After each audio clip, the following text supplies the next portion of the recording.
Students, आज हम जानेंगे स्वामी दयानंद सरस्वती के मुख्य आर्थिक विचार। सबसे पहले भारत के आर्थिक पतन का कारण विदेशी शासन उन्होंने बताया। उनका विचार था कि वे भारत के आर्थिक पतन के लिए विदेशी शासन को पूरी तरह से उत्तरदायी मानते हैं। स्वामी जी का विचार है कि भारतीय प्राचीन काल से एक धनी देश रहा है और हमारे देश में कच्चे माल की उपलब्धता के कारण हमारे व्यापारी विदेशी व्यापार द्वारा काफी धन अर्जित करते थे। यद्यपि समय समय पर अनेकों आक्रमणकारियों ने भारत पर हमला करके भारत का धन लूटकर विदेशों में गए, परंतु व्यापारियों के भेष में आए अंग्रेजों ने न केवल भारत की अर्थव्यवस्था को ही नष्ट भ्रष्ट किया, अपितु भारतीयों का अत्यधिक आर्थिक व सामाजिक शोषण भी किया। नेक्स्ट उन्होंने बताया स्वदेशी का समर्थन। स्वामी दयानंद में राष्ट्रवाद की भावना कूट कूट कर भरी हुई थी। उन्होंने ऐसी राष्ट्रता का प्रस्तुतिकरण किया जिसे आगे चलकर बाल पाल लाल अरविंद घोष और स्वामी महात्मा गांधी जी ने अपनाया था। अपने राजनीतिक विचारों में स्वामी जी ने स्वदेशी के विचार को प्रस्तुत किया था। उन्होंने स्वदेशी शिक्षा, स्वदेशी वस्तुओं के प्रयोग व विकास पर अत्यधिक बल दिया था। कर प्रणाली संबंधी विचार। स्वामी जी ने मनुस्मृति से राज्य द्वारा लगाए जाने वाले करों को अपनाया था। उनका मत था कि कर प्रणाली ऐसी होनी चाहिए जिससे कि राज्य के प्रत्येक वर्ग के सुखों में वृद्धि हो सके। राज्य को अपनी प्रजा से वार्षिक कर के रूप में थोड़ी थोड़ी राशि लेनी चाहिए। कर लगाते समय नागरिकों की आर्थिक स्थिति का ध्यान रखना चाहिए। लोभवश राजा को प्रजा पर अत्यधिक कर नहीं थोपने चाहिए।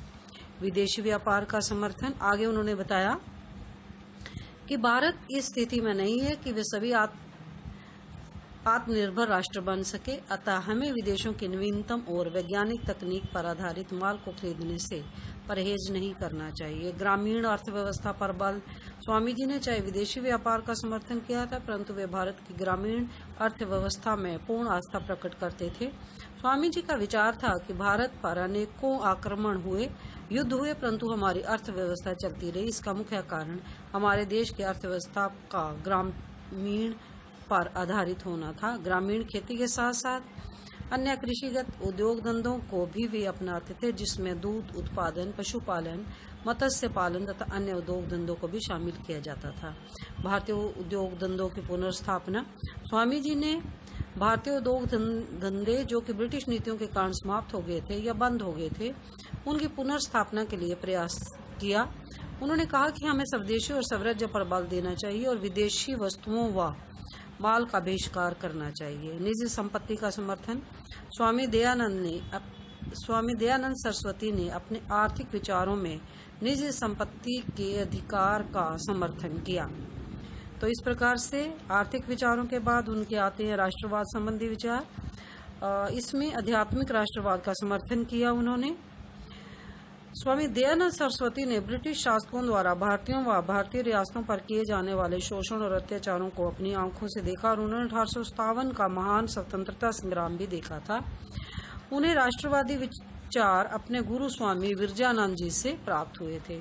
वे अपने देश की दुर्दशा और सांप्रदायिकता से काफी खिन्न थे। स्वराज्य की तीव्र आकांक्षा। स्वामी जी की स्वतंत्रता के प्रति असीम श्रद्धा थी। यद्यपि उन्होंने राजनीति में सक्रिय भाग नहीं लिया था, परंतु फिर भी राष्ट्र के प्रति उनके मन में असीम प्रेम व राष्ट्रीय भावना विद्यमान थी। प्राचीन भारतीय गौरव की पुनर्स्थापना पर बल दिया उन्होंने।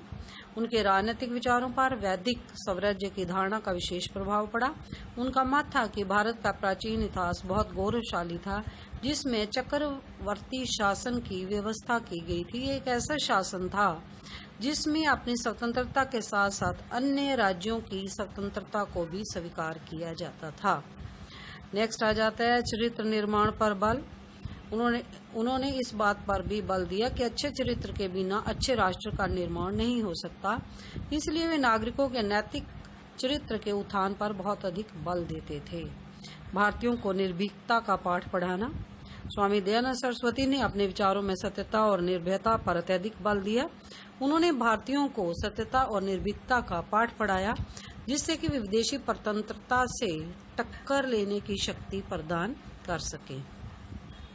सामाजिक उत्थान का समर्थन। स्वामी दयानंद सरस्वती ने अपने विचारों में समाज में प्रचलित विभिन्न सामाजिक कुरीतियों व अंधविश्वासों का जोरदार खंडन किया। राष्ट्रभाषा का समर्थन।